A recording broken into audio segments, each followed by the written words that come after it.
Can Preserver Games DRM be the savior of lost titles? Ever tried firing up a childhood favorite only to be met with an error code instead of that familiar opening tune? Imagine entire libraries of games vanishing from digital store shelves, gone before you had a chance to buy them. What's at stake when games disappear? Picture this. You missed the limited launch of a cult classic, and now it's locked behind expired servers and dead DRM keys. According to a 2022 survey by the Library of Congress, nearly 26% of digital-only titles released before 2010 can no longer be legally purchased or played. That's 1 in every 4 game stories, art styles, music, code all drifting toward oblivion. But what if we flip the script? Preserver Games DRM proposes treating DRM as an archival tool rather than a gatekeeper. Imagine every copy of a game automatically storing. Losing these titles isn't just a collector's headache. It's erasing chapters of gaming history and cutting off inspiration for future creators. How DRM went from villain to potential hero: digital rights management. Or DRM usually sparks growth. It blocks modders, forces online check-ins, and can kill off games when servers shut down. A built-in license certificate that never expires. An encrypted time capsule of game files, art assets, and code. Secure keys held by libraries, museums, or trusted third parties instead of shutting games down.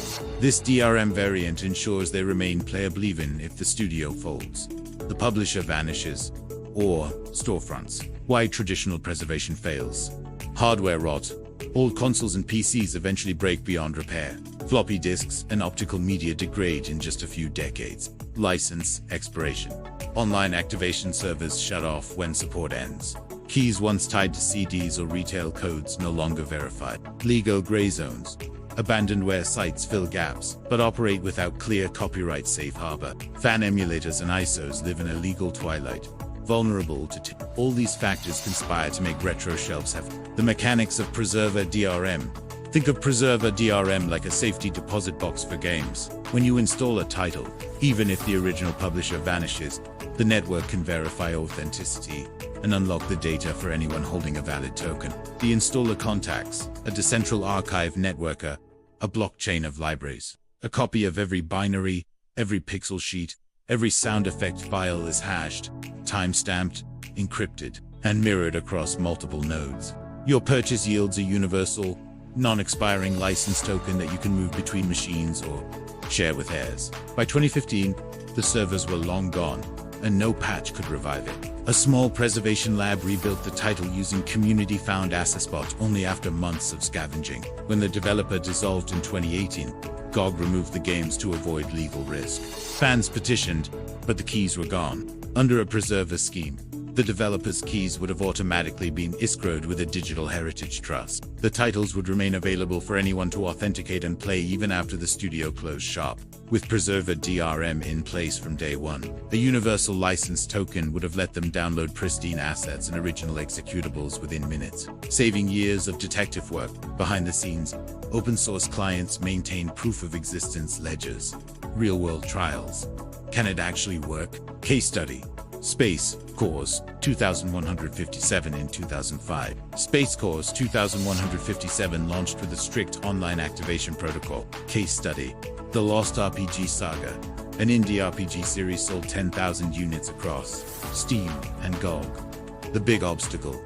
Trust and control. Calling on a decentralized library network raises questions. Who governs the archive? A consortium of game museums, universities, or fan cooperatives? How do you prevent piracy while preserving access? Token-based systems, zero-knowledge proofs, and time-locked decryption can strike a balance. What about patching and updates? An open archive could store both original and community mods, letting players choose between as shipped on enhanced versions. These challenges mirror those in software escrow and digital banking fields that already juggle security, privacy, and user rights. Diving deeper, technical blueprint, token issuance.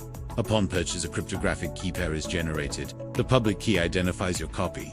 The private key unlocks downloads. Distributed storage instead of hunting for a dusty cartridge or torrent. Content addressable storage breaks files into chunks. Chunks are replicated across hundreds of nodes globally. Access protocol. Clients authenticate with a decentralized ID system. Reporters called it history saved in real time. Signed requests fetch game data, ensuring the user holds the private key. Revocation and transfer. Transfers to another user revoke the original token automatically. Inheritance protocols allow tokens to pass to chosen beneficiaries. Under the hood, this resembles emerging Web3 frameworks Mina, the moment of truth. A preservation demo picture, a streamer booting up a 1997 platformer that vanished years ago.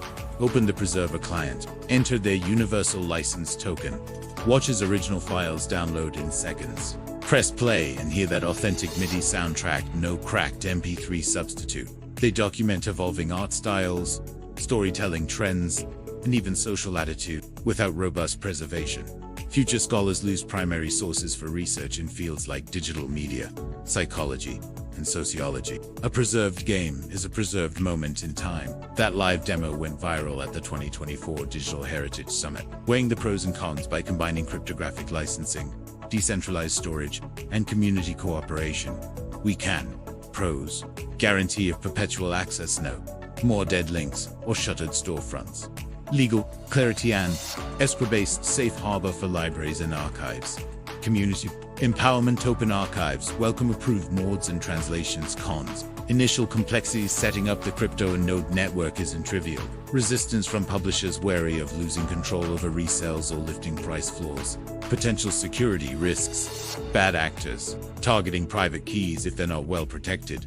Balancing these factors demands open dialogue between gamers, preservationists, and rights holders. Why this matters.